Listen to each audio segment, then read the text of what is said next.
Being a massive fan of Beretta and of its long history, I thought it might be fun to write my first list about some of the oldest companies that are still recognizable and in existence today. I found the research quite interesting, and I recommend that further reading on any of these entries is quite enlightening. It should also be noted that there are a number of other companies that far predate the existence of those on this list. They are, however, less known than the entries found here and may make up a future list. Anyway, I hope you enjoy, and I apologize for any glaring omissions. The history of Sotheby's may be traced to 1744, when the English bookseller Samuel Baker held his first auction, which featured 457 books previously belonging to Sir John Stanley. Baker sold the contents of Stanley's library for a circumflex £826. Sotheby's Holdings Incorporated is the holding company for Sotheby's and is now one of the world's premier fine arts auction houses. Founder Thomas Twining began one of the first companies to introduce tea drinking to the English. After setting up shop on the Strand in London, called Tom's Coffee House, he began selling his tea. This gave him a competitive edge on his coffee house rivals, of whom there were many, and the company never looked back. Only bought by the very wealthy, his gunpowder green tea was selling for a price that is equivalent to $260 per 100 grams today. Interestingly, the original premises are still in existence today. Starting his business life as the proprietor of Edward Lloyd's Coffee House in 1688, Lloyd pioneered the business of insurance. His coffee house was slowly recognized as being the place to obtain marine and shipping insurance. These days Lloyd's of London provides specialist insurance for everything from underwriting many of the world's insurance providers to space satellites. Commonly regarded as the world's oldest central bank, Sveriges Riksbank, first named Stockholms Banco, was founded by Johan Palmstrid in 1665.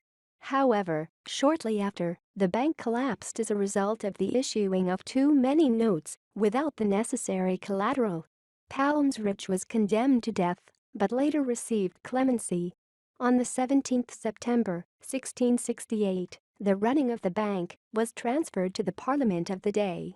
Changing its name to its current form in 1866, the bank has a long and interesting history.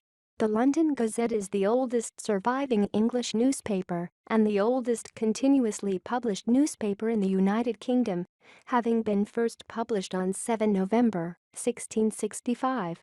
It was originally the Oxford Gazette, as the royal court had at that time moved to Oxford to avoid the plague, but within 6 months, court had returned to London and the newspaper changed its name.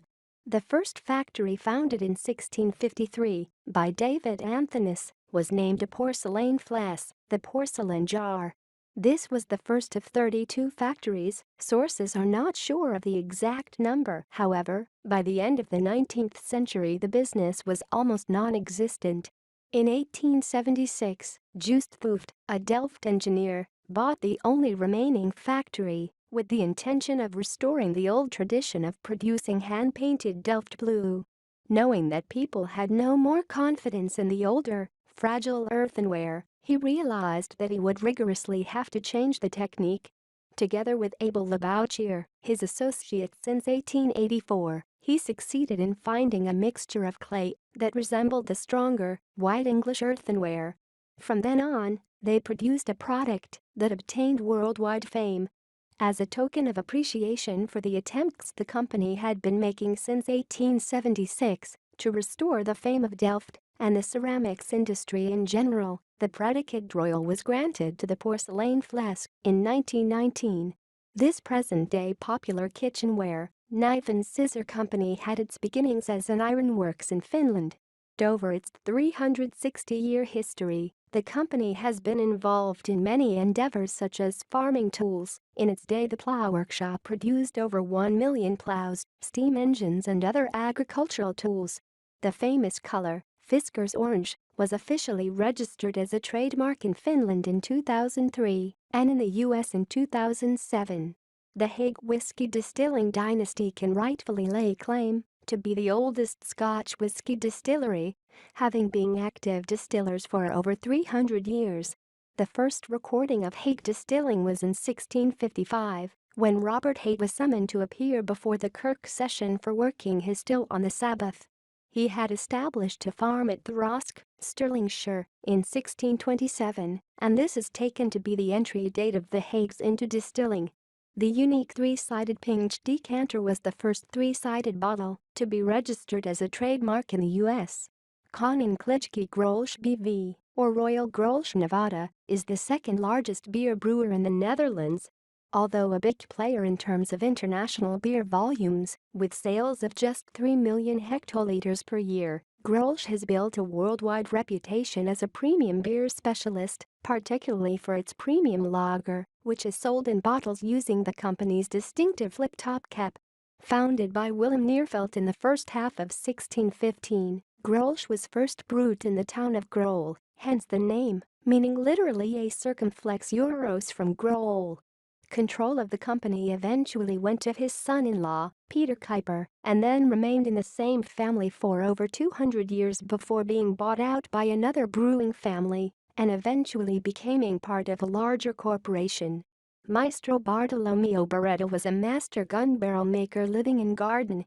In 1526, Bartolomeo was paid by the Arsenal of Venice to make 185 arquebus barrels, making the Beretta Company the oldest manufacturing company in the world. It is written that the bill of sale from 1526 is still in the company's archives. The Beretta family has continuously maintained control for the company's entire history. Ugo Gaselli Beretta and his two sons, Pietro and Franco, still maintain leadership of Beretta today. Beretta's output is approximately 1,500 weapons a day and covers just about the entire range of portable weapons, with more than 75% of its arms being exported to about 100 countries. Spanning now over 15 generations, this company has been a leader in its field for nearly 500 years.